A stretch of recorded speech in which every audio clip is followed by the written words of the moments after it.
My name is Michelle Tops. I'm one half of A&R Metal Craft, who created the ancestor sculpture which was launched at Stonehenge for summer solstice in 2010. Probably the hardest part of making him was the fact that not being funded, we actually had to run a business at the same time. So he was kind of made in sort of spare time when we had funds, etc. available. He took around 9 months. Large amounts of sacrifices, but I think ultimately it's been worth it in the end. What you heard at all. Started moving to that fun music, and life was saved by rock and roll. Despite all the computations, you could just dance to the rock and roll station. It's alright.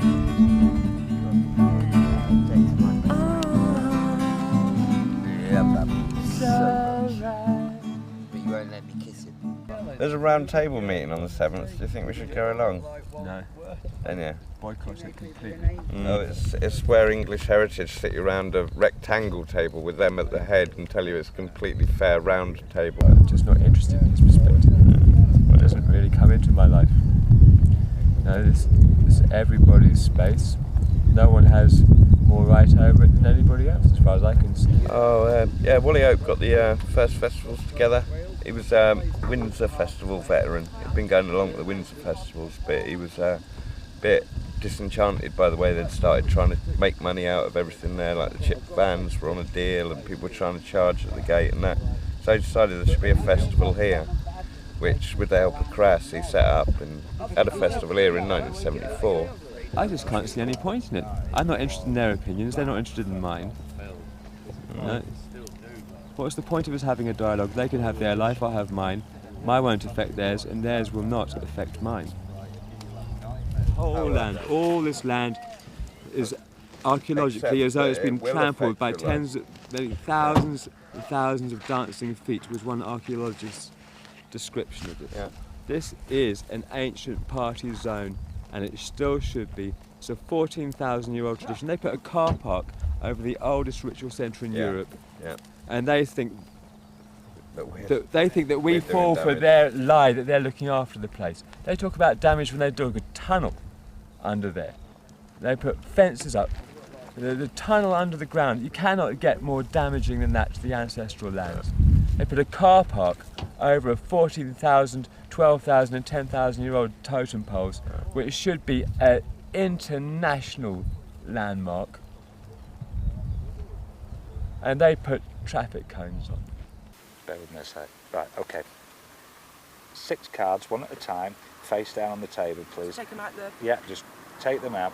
And then this reading will go between 3 and 18 months usually, okay, the information. Okay. What I found is that cards are actually, I was drawn to these cards, and they can preserve me some energy. Upset at the beginning of August. Do you understand that? Yeah. You're right. Yeah. Years ago, something happened, and there's between 11 and 5 years there's been a block, and you've wondered why, because it's like. But this is how it. I know what you mean. Okay. Do you It's like being on a new path. Okay. Since about February this year, after my birthday. But I feel, right, just stand back for a second. What I do feel is your love life's going to stay like this. Your career has options and ability. You've got choices next year, right, work-wise, okay? This is what's coming in. Yeah, this is how I feel, okay? Your home needs balancing up. Well, that's how it feels. Well, that's how it feels to me. Until you start to kind of just clear the closet. And start. That's what Fern says. She says start thinking about you instead of everybody Yeah, and clear else. as well. So you'll always care about everybody else. Yeah. You take care. Yeah, thank you. And keep your car. Don't change your car. I just love listening to people's stories. I think we're all storytellers, aren't we? Yeah, what is life beyond the character reference and a role playing? Who are we? I don't know that. It's like we've said before. So when I meet people, I love to listen to their stories and direct experiences. I find that's wonderful. Because how many places can you go to, Jess, and share and meet people what may have had what they'll call paranormal, but I'll call now natural experiences within the other realms, and between the veils. And where do you go and you do talk? Yeah, I can't nip to my local pub or boozer and talk. People just are not receptive to it very often. It's a be a rare thing to happen. But you come to a place like Stonehenge and it's not. You're amongst people that are seeking knowledge, and they kind of see it as nearly a duty to become self-knowledge, to have self-awareness, and that's great. This one walking up here is a bugger look now. Just trying to explain a little bit about world as a medium and as a psychic, and kind of to best of my knowledge what I know, and then what I'm not sure about, and definitely what's still a myth and a mystery. Nobody really knows, I don't think, Arthur, do they? The full package. What's for the clock? When I give a reading, I get that lost up here. If I don't watch that for 20 minutes or half an hour, I'll be nattering over 3 hours. So, what's Stonehenge? I didn't. Arthur, you asked for that. I need to get information from above, Jess, else I'm stuck right sharp. And that's it. Well, one of the things I'm doing here at Stonehenge at the moment is campaigning for the return of some ancestral remains that they took away from Stonehenge. But my work at Stonehenge, well, I come here 4 times a year, and one of the officiators of ritual, I'm a senior druid, and we celebrate the turning of the wheel on the longest, the shortest, and the equal days, which of course is what Stonehenge is designed for. Originally, all it is, Stonehenge, is a great solar clock. It's home to me. Home to the heart, not to the head. It's my spiritual home. Well, I'm going to go back. Mutual. And I'll see you soon. Catch you later. Yeah, if not, I'll see you tomorrow. All right. Cheers, Arthur.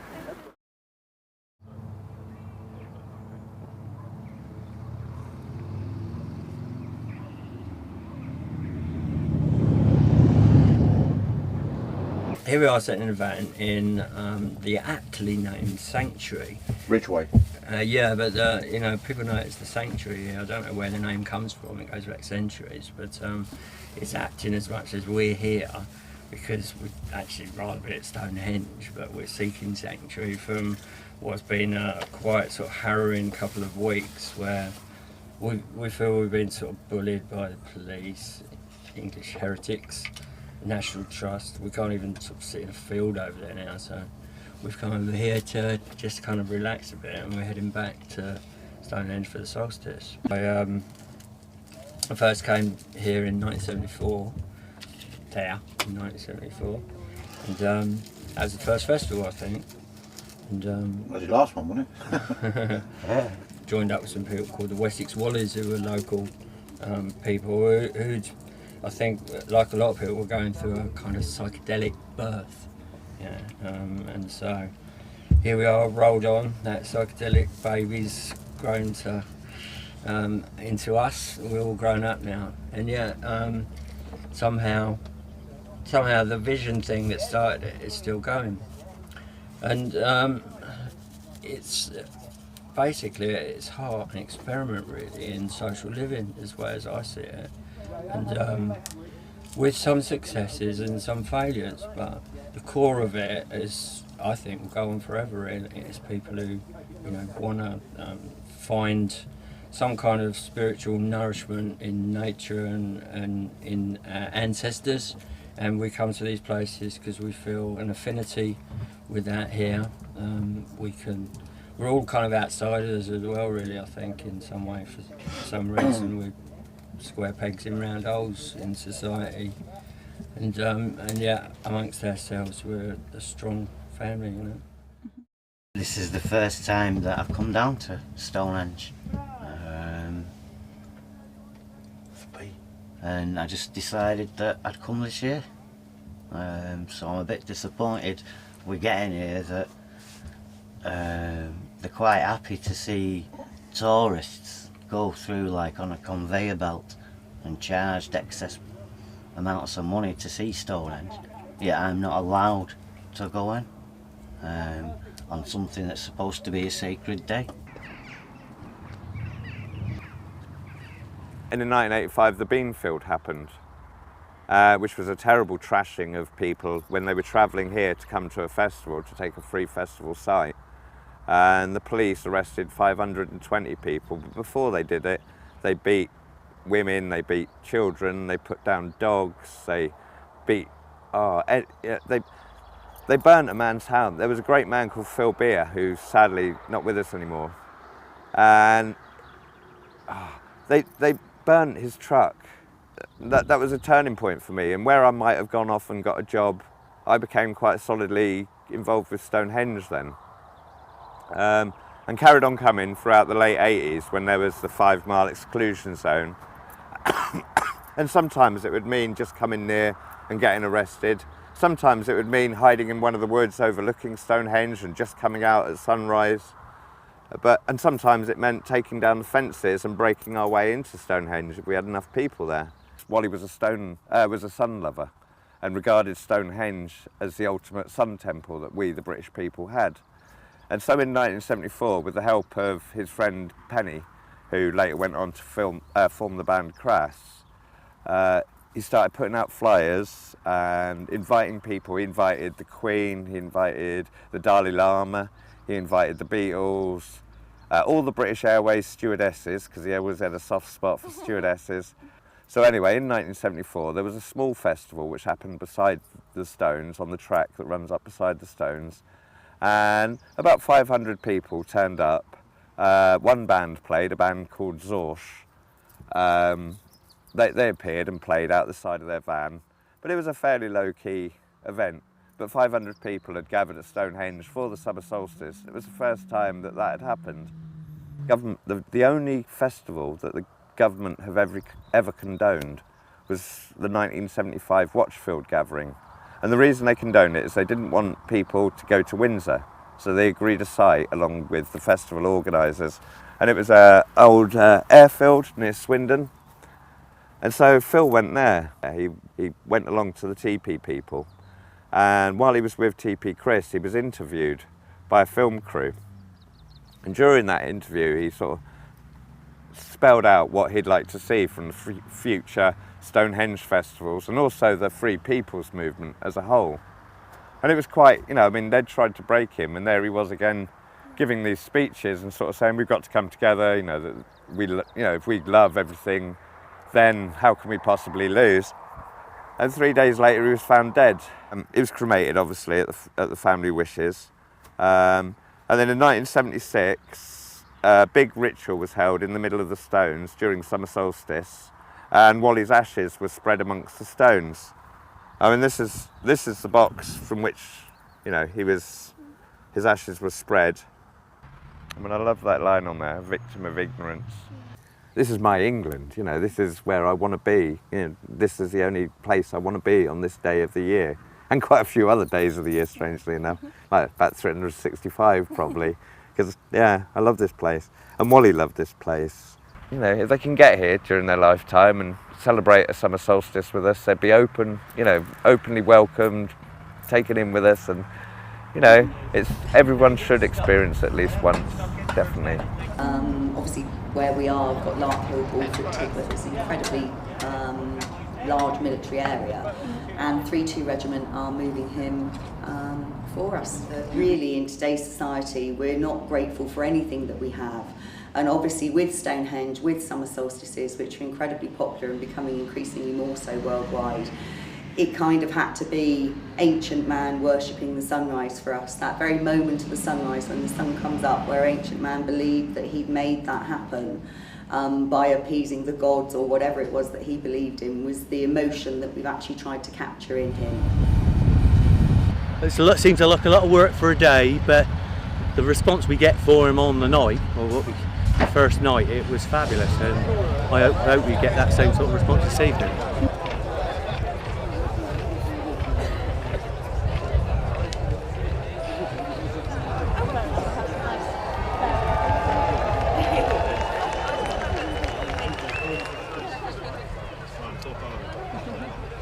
party, well. So, why have you come to Stonehenge tonight? Because I've not been for 7 or 8 years, to be quite honest. Did you go regularly before that? I used to, yeah. I used to be here every year. Summer solstice, winter solstice. Did you live around here? No. No. I'm a Birmingham man. So did you come for religious reasons or? I am a bit of a pagan, A bit of a pagan. but I don't follow it all. I just turn up because, oh, look at it, what an atmosphere. Whereabouts in Sheffield then? A little village called Lawton, about 10 miles south of Sheffield. What's brought you here today? Well, I'm from Leeds, but I live in London. Right. I know Anne's right, but to me it's a sacred ground. Yeah, and I feel to me it's important to stay down there. And certainly within the Stones and the media, all these lands are sacred around this region, I feel. So have a good time, but keep respect. Of course. That's where I'm at. Yeah, for sure. Personally. Right, isn't it? A real mix. Yeah, completely all over the place. From weird cookies in roads with staffs to people on amphetamines, to people having a couple of pints, to people using it sacred, to other people will not remember a thing. Yeah, exactly. They're already passed out probably. Yeah, it's fascinating. What's the stuff all about then? It's made from bog oak. Okay. So it was sunk in the bogs in the old days. Okay. It's between 10 and 15,000 years old. Okay. And that's a crystal that I've put in it. Yeah, I noticed that when I saw you over there. That's it. And it feels part of me. Yeah. And it stores memory. You don't like a computer, you'll use a chip, crystal, to hold memory. So this holds memory in it. Very, very powerful in a nice way. It can cut through ramps and do all kinds of things. Okay, is it sort of linked to yourself then, is it? It feels very connected to it. Right, okay. For some reason. Not that, just a feeling. It feels part of me. I feel safer with it in certain environments. What are your thoughts on the security level and the whole sort of parking up and coming in? And Needed at this moment in time. Yeah. I do. I think there's a balance on everything. It's okay being, there's Avebury, that's no security, and that does work. But this has been vandalised before. A balance on it all, I don't believe in too much control. But there has to be structures. There's got to be systems. There's got to be some kind of systems. Sheer number of people, right? Sheer number of people, safety and toilets and cleanliness. There's got to be. For me, that's where I'm at. I think it should be respected as a sacred site, personally, and people appreciate that. And look after it. Are you ready to get past? It's good to see you, man. I need grounding. I feel all over the show, mate. Honestly. Yeah.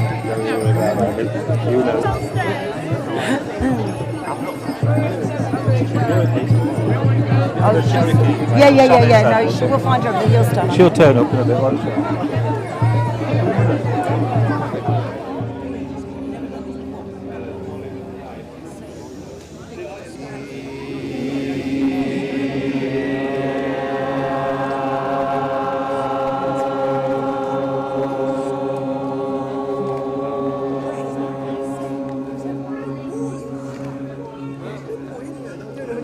Wow. Yeah, that was a good one.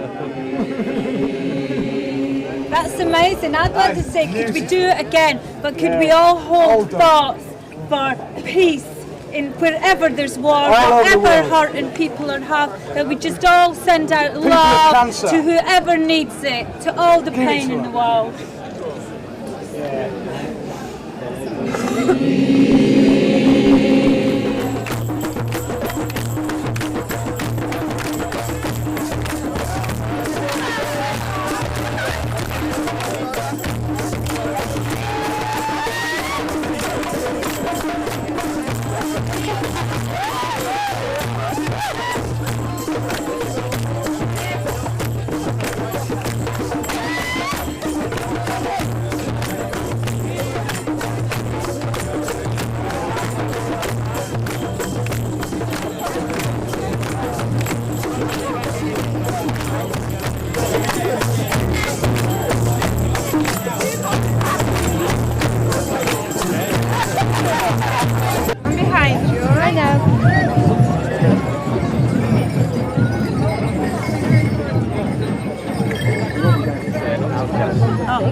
Dump a bag on you in a bit. Some people say it's not about being sacred, it's not about prayers.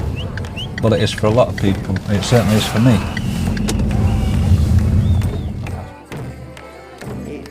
It needs people to bring it to life. It could be so much better. I personally think we should move the party to Amesbury. I think even when my ashes are in Stonehenge, along with Brian's, along with Wally's, along with all the other ashes that have been spread over the years, I hope there's someone still saying, you know, can we do what we want to do? Or even better, that we've done it and that we've achieved all that we want to do. So what more can you hope for? You've got to keep that hope alive, really, you know.